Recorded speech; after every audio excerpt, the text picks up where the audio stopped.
Hello दोस्तों, नमस्कार। कैसे आप सभी लोग। SSG अकेडमी यूट्यूब चैनल पे आपका स्वागत है। दोस्तों, मैं आपको पढ़ाने जा रहा हूँ भारत की राज्य व्यवस्था। और भारत की राज्य व्यवस्था में जो आज का लेक्चर मैं देने जा रहा हूँ, इसमें आपको बताऊंगा भारतीय राज्यों का पुनर्गठन। किस किस प्रकार से भारत के जो राज्य है, जब हमारा देश स्वतंत्र हुआ उसके बाद किस किस प्रकार से राज्य पुनर्गठित हुए, इन सब चीजों पर डिस्कस करेंगे। ठीक है, तो इसको भी हम तीन तरह से इसमें आपको बताने का प्रयास करेंगे। इसको मैं आपको पहले तीन पार्ट में इसको डिवाइड करता हूँ। ठीक है, तीन पार्ट में मैं इसको आपको बताऊंगा।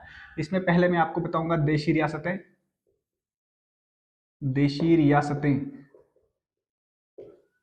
उसके बाद आपको बताऊंगा पुनर्गठित राज्य। और नंबर तीन में जब आपको बताऊंगा, इसमें बताऊंगा आपको अन्य औपनिवेशिक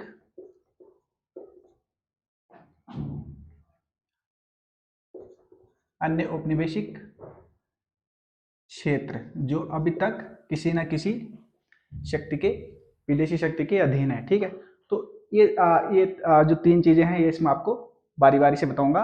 अभी का आज का जो टॉपिक रहेगा हमारा, इसमें मैं आपको बताऊंगा देशी रियासतों के बारे में। तो दोस्तों, जब हमारा देश स्वतंत्र हुआ था 15 अगस्त 1947 को, तो उससे पहले एक अधिनियम आया था 1947 का, भारतीय स्वतंत्रता अधिनियम। तो उस ये जो 1947 का जो स्वतंत्रता अधिनियम था, इसको किस आधार पर, जो ये 3 जून 1947 को जो माउंटबेटन योजना जो प्रस्तुत की गई थी लॉर्ड माउंटबेटन के द्वारा, इसी योजना के तहत ये 1947 का स्वतंत्र भारत का जो अधिनियम था ये आया। और इसमें प्रावधान किया गया कि इसमें दो स्वतंत्र और संप्रभु राष्ट्रों का निर्माण किया जाएगा। वो राष्ट्र कौन से होंगे? भारत और पाकिस्तान। साथ में इसमें देशी रियासतें थी, यानी कि प्रिंसली स्टेट्स थे इसमें। तो उनके लिए प्रावधान किया गया कि आप या तो भारत के साथ रहें या पाकिस्तान के साथ रहें, या फिर आप अपना स्वतंत्र रह सकते हैं। आप अपनी जो संप्रभुता है उसको आप अलग से बनाकर रख सकते हैं। ये प्रावधान इसमें किए गए। इस प्रकार से जब हमारा देश स्वतंत्र हुआ तो इसमें थी लगभग 565 देशी रियासतें। ठीक है, 565 देशी रियासतों में से ये 13 तो चली गई पाकिस्तान में। अब कितनी बच गई हमारी? यहाँ 552। तो 552 में से भी 549 तो आसानी से भारतीय संघ में सम्मिलित हो गई। मतलब ज्यादा इसमें उठापटक नहीं करनी पड़ी। जो हमारे गृह मंत्री थे उस समय, सरदार वल्लभ भाई पटेल जी। और ये जो तीन रियासतें थी, इन तीन रियासतों पे थोड़ा डिटेल में डिस्कस करेंगे। इनके साथ ज्यादा संघर्ष करना पड़ा भारतीय संघ में मिलाने के लिए। ठीक है, तो इस प्रकार से आप ध्यान रखेंगे तो ये कुल कितनी हो जाएगी? 552। ठीक है, जिसमें से 549 जो रियासतें थी वो आसानी से इनका विलय हो गया भारत में। और इनके साथ हमें जो उस समय हमारी सरकार थी, केंद्र में सरकार थी, उनको कड़ी मशक्कत करनी पड़ी इनको भारतीय संघ में मिलाने के लिए। तो चलिए अब इसी पे डिस्कस करते हैं। तो ये जो देशी रियासतें थी, चलो ये हटा ही देते क्योंकि अगले लेक्चर में आएगा। फिलहाल हम डिस्कस कर रहे थे देशी रियासतों के ऊपर। ठीक है, तो देशी रियासतें ये जो है, देशी रियासतें, इसमें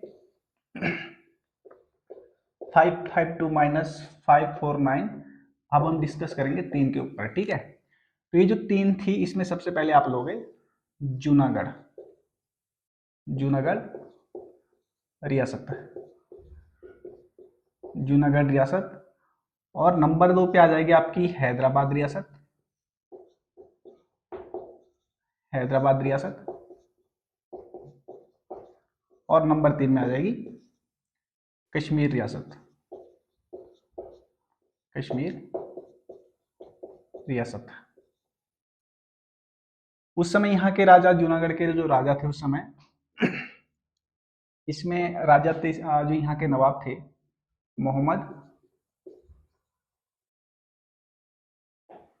महाबत खान जी तृतीय, महाबत खान जी थर्ड। और ये जो हैदराबाद के जो नवाब थे उस समय, ये थे उस्मान अली खान, उस्मान अली खान आसिफ। और ये कश्मीर के नवाब कौन थे? हरि सिंह।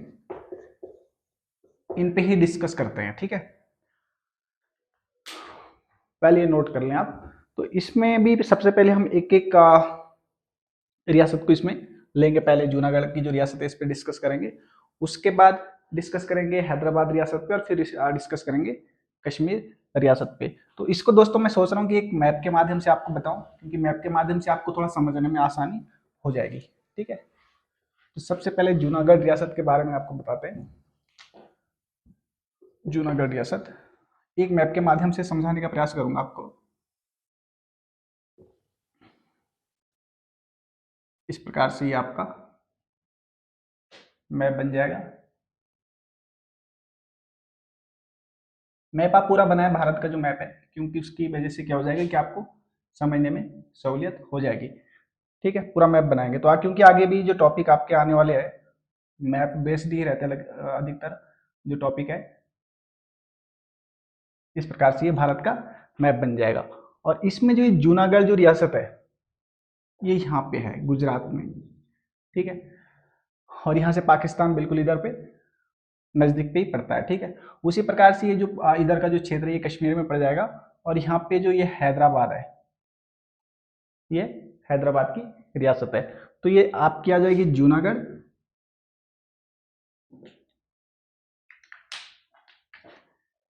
ये आपकी जूनागढ़ हो जाएगी,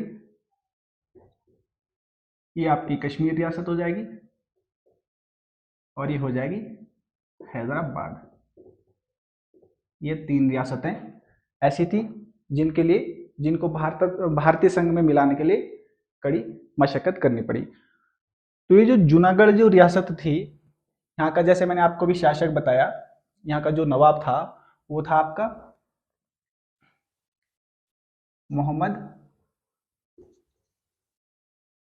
महावत खान जी थर्ड, तृतीय, ठीक है। ये इनके नवाब थे। और यहाँ पे इन्होंने एक दीवान पाल रखे थे, इनका नाम था शहनवाज भुट्टो। तो ये जो जूनागढ़ रियासत है, यहाँ पे जो शासक ये जो नवाब है ये मुस्लिम है, लेकिन यहाँ की जो जनता है वो लगभग 80% जो जनसंख्या यहाँ 85-90 के आसपास यहाँ की जो जनसंख्या वो क्या है, हिंदू जनसंख्या है, ठीक है। जनसंख्या थी उस समय। तो इसमें ये जो शहनवाज भुट्टो है ये मिलाना चाहते थे इस जूनागढ़ जो ये रियासत है पाकिस्तान के साथ, ठीक है। क्योंकि ये जो नवाब है उस समय मोहम्मद महावत खान, ये इनका झुकाव कम था और इनका ज्यादा था, जो ये इन्होंने इसमें साथ में पाल रखे थे, ठीक है। तो इनके सीधे संपर्क किसके साथ थे उस समय? पाकिस्तान के मोहम्मद अली जिन्ना जो थे उनके साथ इनके सीधे संबंध थे, ठीक है। और इस बंदे ने ही जो ये शहनवाज भुट्टो है इन्होंने इसको आमंत्रित किया था कि आप जो ये जूनागढ़ रियासत है इसको आप पाकिस्तान में मिला लें, ठीक है। और इसी क्रम में पाकिस्तान से इन्होंने कुछ धन का उनसे पैसे भी लिए थे, कुछ लगभग 8 करोड़ के आसपास इन्होंने इनसे रुपए लिए थे, ठीक है, ताकि ये मतलब जो जूनागढ़ जो रियासत है इसको पाकिस्तान में मिलाया जा सके, ठीक है। तो इस प्रकार से ये जो क्योंकि जो ये जो जूनागढ़ जो रियासत है ये भारत के हर प्रकार के दृष्टिकोण से देखें तो ये जूनागढ़ रियासत बहुत ही महत्वपूर्ण रियासत थी। तो इसमें और पाकिस्तान तो चाहता ही था कि हम यहाँ पे जो है ना अपने लिए जगह बनाए, ठीक है। हम जूनागढ़ रियासत को भारत में पाकिस्तान में मिलाए, क्योंकि यहाँ से एक तो ये जो भारत के लिए एक सरदर्द पैदा कर देता है, ठीक है। इनका जो मेन मोटो था इसको लेने का, जूनागढ़ रियासत को यहाँ पे एक सैन्य अड्डा स्थापित करना चाहता था मोहम्मद अली जिन्ना, ठीक है, जिससे कि भारत को जो है ना समय समय पर परेशान किया जा सके। और इसी के बहाने पे जो है ना सीधे जो कश्मीर है इस पे भी किसी न किसी प्रकार से ये यहाँ से हल्ला बोल सकते थे। तो इस प्रकार से जब इसकी भनक, जब इसने खुद को स्वतंत्र घोषित कर दिया, जो वहाँ के जो राजा थे ये मोहम्मद महाबत खान जी, इनके द्वारा जब इस प्रकार से स्वतंत्र घोषित कर दिया, ठीक है, 15 अगस्त 1947 को, कि भाई मैं किसी में सम्मिलित नहीं हो रहा हूँ, फिर धीरे धीरे जो हमारी यहाँ पे जो केंद्र सरकार थी उनको पता चला कि भाई ये तो पाकिस्तान में जाने की फिराक में है। तो उन्होंने सोचा समझा, उस समय 3 लोगों का विशेष योगदान रहा था भारत में। एक हो जाएंगे लॉर्ड माउंटबेटन, एक हो जाएंगे आपके सरदार वल्लभ भाई पटेल, वल्लभ भाई पटेल जो कि उस समय गृह मंत्री थे, और एक हो जाएंगे बीपी मेनन। तो ये तो थे उस समय भारत के गवर्नर जनरल थे जब स्वतंत्र हुआ देश हमारा। तो ये प्रथम गवर्नर जनरल है स्वतंत्र भारत के। सरदार वल्लभ भाई पटेल जी उस समय गृह मंत्री थे, होम मिनिस्टर। और ये जो वीपी मेनन जी थे, ये इस समय गृह मंत्रालय के क्या थे, गृह सचिव थे। तो ये जो देशी रियासतें, इनके एकीकरण में इन तीनों लोगों का बहुत ही महत्वपूर्ण योगदान रहा है। तो इन्होंने क्या करा, यहाँ से केंद्र सरकार ने, यानी कि सरदार वल्लभ भाई पटेल जी ने सीधे पहले तो इन्होंने प्रयास किया कि हम इसको जो है ना किसी भी तरह से साम दाम दंड भेद करके जूनागढ़ रियासत को भारत में मिलाएं। लेकिन जब देश स्वतंत्र हुआ था तो उस समय एक प्रावधान किया गया था, 1947 का जो भारतीय स्वतंत्रता अधिनियम है, उसमें प्रावधान किया गया था कि जो देशी रियासतें हैं वो किसी में भी सम्मिलित हो सकती है, ठीक है, या तो स्वतंत्र रहें, या फिर पाकिस्तान में सम्मिलित हो, या फिर भारत में सम्मिलित हुए। और अगर हम इन पे अटैक करते हैं, आक्रमण करते हैं, सैन्य कार्य करते हैं, तो क्या हो जाएगा, अंतर्राष्ट्रीय कानूनों का उल्लंघन इसमें हो जाएगा।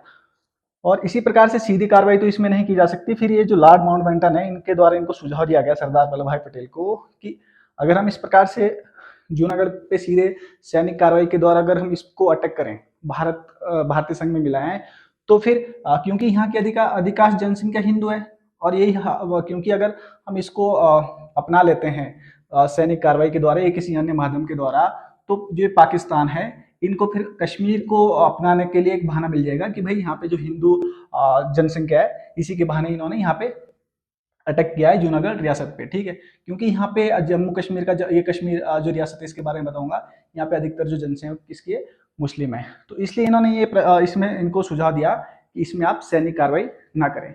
इसलिए फिर यहाँ से इनको भेजा गया, जो ये मेनन जी थे, बीपी मेनन, इनको यहाँ भेजा गया कि भाई आप जाएं, और जो वहाँ के जो नवाब है मोहम्मद महाबत खान जी, उनसे आप बात करें कि भाई आप भारतीय संघ में मिल जाएं।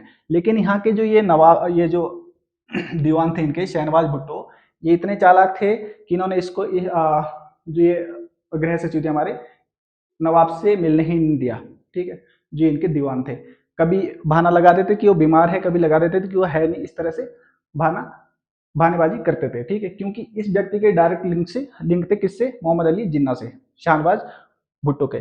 तो इस प्रकार से ये जब मिलने नहीं दिया जो गृह सचिव है, तो इन्होंने बात को भांप गए कि भाई इसी प्रकार से ये भारतीय संघ में नहीं मिलना चाहते, और ये पाकिस्तान का राज ये अलापते रहेंगे, ठीक है। उसके बाद फिर इन्होंने क्या करा, जो ये गृह सचिव थे बीपी मेनन जी, इनके द्वारा फिर जो ये जूनागढ़ रियासत है, यहाँ पे जो नेता थे, जो स्वतंत्रता आंदोलन में भी स्वतंत्रता आंदोलन में भी जो भागी रहे हैं, ठीक है, उसी प्रकार से जो लोग ये जूनागढ़ की जो रियासत है, नवाब से छुटकारा पाना चाहते थे, उनसे इन्होंने मुलाकात करी।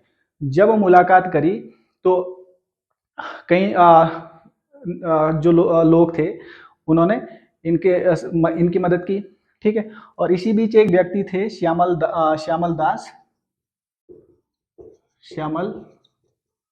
दास गांधी। तो ये जो श्यामल दास गांधी जी है, इनके द्वारा, इनके नेतृत्व में आरजी हुकूमत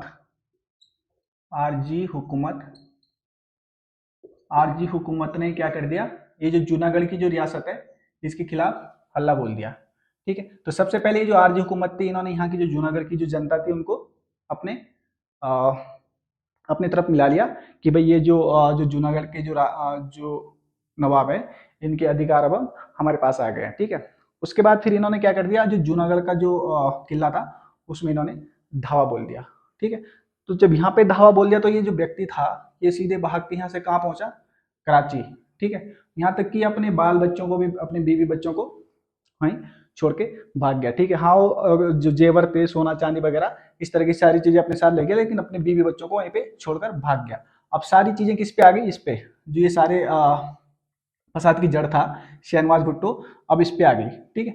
अब क्योंकि ये तो भाग नहीं पाया, इस पे आ गई, तो ये जो श्यामल दास गांधी जी थे, इन्होंने इनको प्रस्ताव दिया कि आप जो है ना इस पे जूनागढ़ रियासत पे आप कब्जा कर लें, ठीक है। फिर उसी समय फिर इसका दिमाग और भटका कि नहीं, इनको तो प्रस्ताव दिया ही दिया, सीधे सीधे भारत सरकार को भी प्रस्ताव दिया कि ये जो जूनागढ़ की जो रियासत है इसको आप अपने उसमें मिला लें, भारतीय संघ में मिला लें, ठीक है। तो इस प्रकार से 9 नवंबर 1947 को जो जूनागढ़ की जो रियासत है इसमें भारतीय संघ में सम्मिलित होने का फैसला सुना दिया, ठीक है, शहनवाज भुट्टो के द्वारा, ठीक है। और इसमें जो ये श्यामल दास जो गांधी है इनके द्वारा इसमें कुछ नहीं कहा गया, ठीक है, क्योंकि ये खुश थे कि चलो जो ये जूनागढ़ जो रियासत है ये भारतीय संघ में मिल रही है, ठीक, और ये जो कंट्रोल है इसका सीधा सीधा भारत सरकार के द्वारा इसमें किया जाएगा।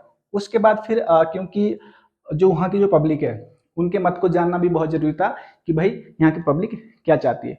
उसके बाद फिर ये 20 फरवरी 1948 को एक जनमत कराया गया जो जूनागढ़ की जनता थी।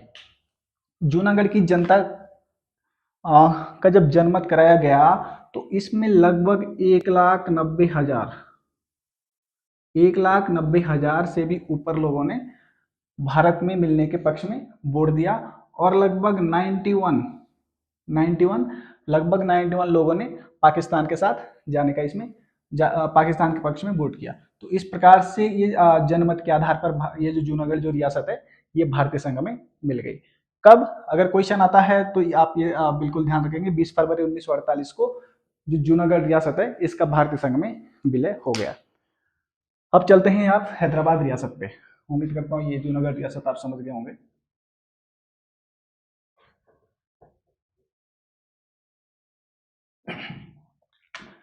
अब चलते हैं हैदराबाद रियासत।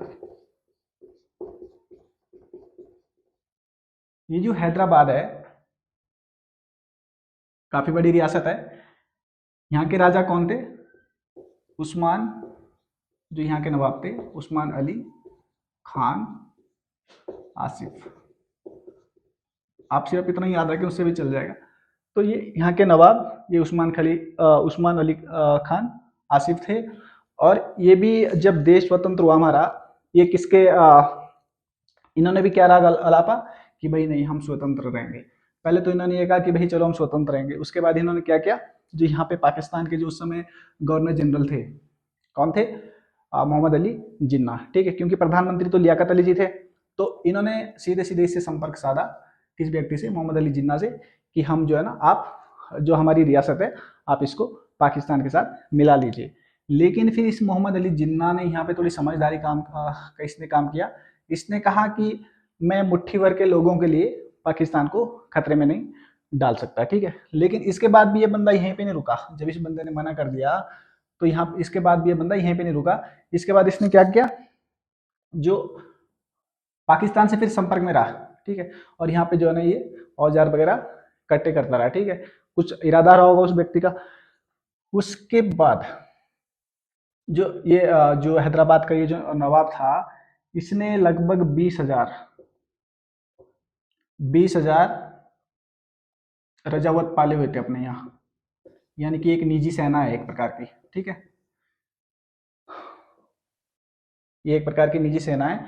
तो इसमें जब भी कभी इसको खतरा होता तो ये जो रजावत थे ये एक्टिव हो जाते थे, ठीक है, इनकी हेल्प करने के लिए, जो ये नवाब था वहाँ का उसकी हेल्प करने के लिए।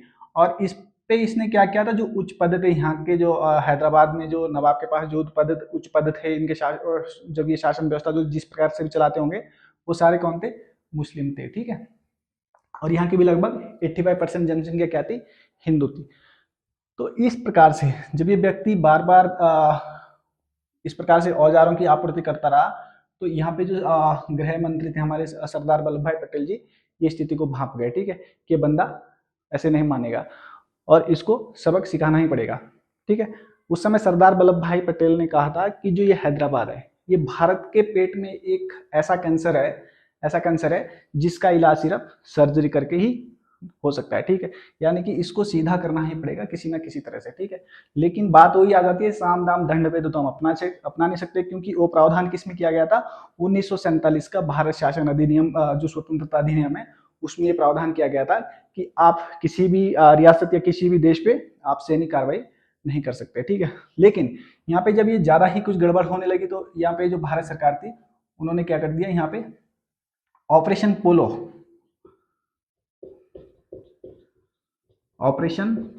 चलाया। ऑपरेशन पोलो चलाया तो इसमें थे तो भारतीय जो इंडियन आर्मी है, इंडियन आर्मी के जो सिपाही थे वो इसमें थे, लेकिन वो इंडियन आर्मी के वर्दी में नहीं थे, वो कौन सी वर्दी में थे, पुलिस की वर्दी में, ठीक है। इस प्रकार से ऑपरेशन पोलो चलाकर इन्होंने 13 दिसंबर 1948 को इन्होंने हैदराबाद पे अटैक कर दिया। किसने, हमारे देश की सेना ने, ठीक है।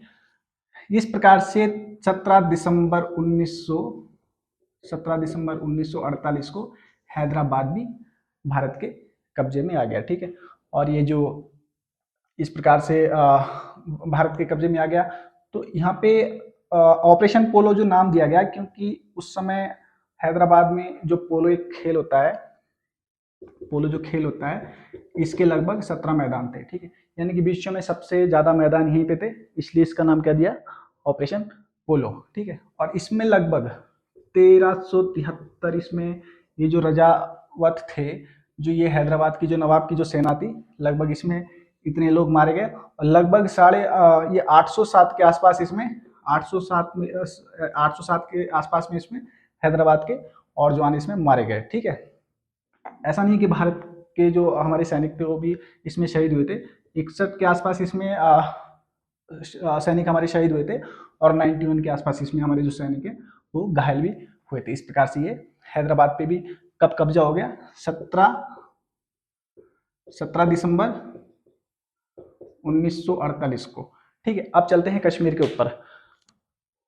थोड़ा ये मैप पूरी तरह से गंदा इस टाइप का हो गया है, कोई बात नहीं, आप साथ साथ इसको समझते रहें, मैप भी बनाते रहें तो आपको समझने में आसानी हो जाएगी। मैप एक ऐसी चीज होती है जिसको आप बिना देख के जो है ना एक अपने दिमाग में एक खाका बना सकते हो कि ये चीजें यहाँ पे, ये चीजें यहाँ पे है। उसके बाद आते हैं कश्मीर पे। ये कश्मीर रियासत है, यहाँ पे कश्मीर रियासत। कश्मीर रियासत में हरि सिंह यहाँ के राजा थे, ये हिंदू थे और यहाँ की अधिकतर जनसंख्या क्या थी, मुस्लिम थी, ठीक है। इसने भी जब देश स्वतंत्र हुआ तो इसने क्या राग अलापा, मैं स्वतंत्र हूँ, मेरा कोई कुछ नहीं बिगाड़ सकता है, ठीक है। लेकिन उस समय भारत भी अलग साइड में था, ठीक है, कि कोई बात नहीं भाई, कोई कुछ नहीं बिगाड़ सकता है तो पड़े रहे अपनी जगह पे। उसके बाद फिर क्या हुआ क्योंकि जो सरदार वल्लभ भाई पटेल जी है, इनको इंटरेस्ट था ही नहीं इसमें, कश्मीर में। उनको पता था कि इसने जो है ना कल किसी ना किसी प्रकार की दिक्कत करनी है, ठीक है। लेकिन जब ये हरि सिंह के साथ क्या हुआ, पहले तो इसने बोला कि नहीं मैं स्वतंत्र हूं, और इसके एक प्रधानमंत्री थे शेख अब्दुल्ला, ये तो एक अयोग्य शासक था वहां का, कश्मीर का अयोग्य शासक था ये। और ये कश्मीर में जो हरि सिंह जो है ये डोगरा वंश का शासक था, और इसकी नींव किसने डाली थी, गुलाब सिंह, ये भी कभी क्वेश्चन आ जाता है। गुलाब सिंह थे इसमें जो है ना 1846 में जब अमृतसर की संधि हुई थी, तो उस समय अंग्रेजों ने ये किसको दिया था, गुलाब सिंह को संधि में दिया था, ठीक है। तो इस प्रकार से इसने यहाँ पे किस वंश की स्थापना करी, डोगरा वंश। और ये डोगरा वंश का अंतिम शासक है ये हरि सिंह, लेकिन ये एक अयोग्य शासक था, ठीक है। सारे जो काम धाम ये कौन देखते थे, शेख अब्दुल्ला, ठीक है। यानी कि सारी पावर इसके पास थी। लेकिन जब इसने स्वतंत्र घोषित कर दिया 15 अगस्त 1947 को, तो यहाँ से जो पाकिस्तानी जो कबायली है, पश्तूनी कबायली जो इलाके हैं, वहां से जो गुंडे टाइप के लोग हैं, उन्होंने यहाँ पे अटैक कर दिया कश्मीर पे, ठीक है। कश्मीर कर दिया, और पीछे से जो पाकिस्तान की जो सेना थी वो भी उन जो ये कबायली थे उनको सपोर्ट कर रही थी, ठीक है, किसी न किसी प्रकार से, वो चाहे औजार देकर या फिर किसी अन्य तरीके से उनको सपोर्ट कर रही थी। तो ये बंदा क्या हुआ, 25 अक्टूबर को ये बंदा यहाँ से यहाँ पे श्रीनगर से कहाँ आ गया, जम्मू आ गया भाग के। 25 अक्टूबर 1947 को, 25 अक्टूबर 1947 को ये बंदा यहाँ से सीधे यहाँ भाग आ गया, ठीक है। और भारत सरकार से मदद की गुहार लगाई कि भाई इसी तरह से पाकिस्तानी जो कबायली जो लोग हैं वो मेरे पीछे पड़े हुए, आप हमारी ये जो कश्मीर है इसको आप अपने अधीन कर लें। तो उस दिन तो भारत सरकार ने कुछ नहीं किया, क्योंकि उसमें वही शर्त थी कि भाई आप सीधे सीधे तो किसी पर अटैक नहीं कर सकते हैं। क्यों? क्योंकि ये अभी जब तक ये समझौता नहीं करेगा भारत के साथ, कोई लिखित में नहीं देगा, तब तक उसको कैसे मान ले कि कश्मीर भारत का अंग बन गया। तो फिर ये जो मेनन जी थे, बीपी मेनन गृह सचिव, ये यहाँ से दिल्ली से कहाँ गए, जम्मू गए। फिर 26 अक्टूबर 1947 को इन्होंने जो विलय पत्र था उस पर इनसे हस्ताक्षर कराया। इस प्रकार से ये जो जम्मू कश्मीर है ये भी भारत का अंग बन गया, ठीक है, भारतीय संघ का अंग बन गया। उसके बाद क्योंकि ये जब इन्होंने अटैक किया था तो पूरा तो इसमें भारत भी अपने कब्जे में नहीं ले पाया, क्योंकि उसके बाद फिर सीधे अगले दिन भारतीय सेना जम्मू चली गई और श्रीनगर पे भारतीय सेना ने कब्जा कर लिया। उसके बाद भी ये जो कुछ क्षेत्र था यहाँ पे इन्होंने कब्जा कर लिया, ठीक है, और ये कुछ क्षेत्र इधर का ये यहाँ पे इन्होंने कब्जा कर लिया। किसने? जो ये पाकिस्तान पे इन्होंने यहाँ पे कब्जा कर लिया, ये जो पूरा क्षेत्र है यहाँ पे, ठीक है, जिसको आज भी हम क्या कहते हैं, पाक अधिकृत कश्मीर, यानी कि POK, ठीक है, पाकिस्तान ऑक्यूपाइड कश्मीर, ये जो पूरा क्षेत्र इधर, ठीक है। तो इसमें इसको भी फिर पाकिस्तान ने इसको 2 क्षेत्रों में डिवाइड कर दिया है। एक तो इधर ये गिलगित का क्षेत्र है प्रशासनिक दृष्टि से, और यहाँ पे इसको नाम दिया है आज़ाद कश्मीर, ठीक है। अब आज़ाद कश्मीर इन्होंने नाम दे रखा है।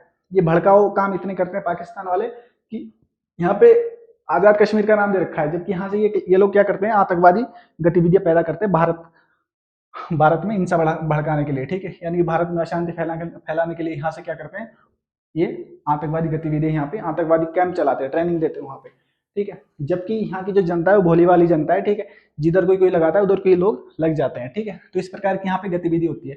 उसी प्रकार से ये जो क्षेत्र इधर का ये भी किस में आ जाता है, हमारा अक्साई चिन्ह में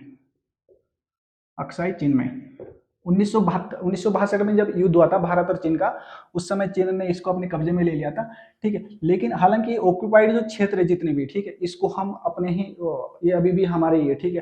हालांकि किसी ना किसी तरह से इधर से पाकिस्तान ने इस पर कब्जा जमा रखा है और इधर से चाइना ने, ठीक है। उसी प्रकार से इसमें 1963 में एक समझौता होता पाकिस्तान और चाइना के बीच में, जिसके बाद इन्होंने 5000 लगभग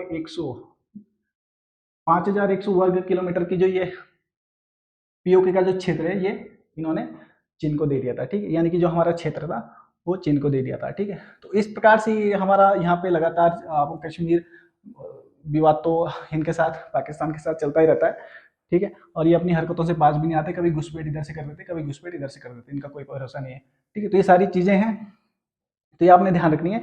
बाकी एग्जाम की दृष्टि से आपको क्या क्या चीजें इसमें आ सकती है वो मैं आपको बता देता हूँ, क्योंकि क्वेश्चन कभी कभार बन जाते हैं। इसमें एक तो आता है कि आपकी जो है जूनागढ़ रियासत है, जूनागढ़ रियासत का विलय किस प्रकार से हुआ था भारत में, जनमत के आधार पर, ठीक है। जनमत आप ध्यान रखेंगे, जनमत के आधार पर ध्यान रखेंगे। उसी प्रकार से जो हैदराबाद है, हैदराबाद किस प्रकार से विलय हुआ भारत में, पुलिस कार्रवाई के द्वारा। और जो कश्मीर किस प्रकार से विलय हुआ था, विलय पत्र के द्वारा। और कश्मीर के राजा कौन थे, हरि सिंह। जूनागढ़ के कौन थे, महाबत खान जी तृतीय। उसी प्रकार से हैदराबाद के नवाब कौन थे उस समय, उस्मान अली खान, ठीक है, आसिफ।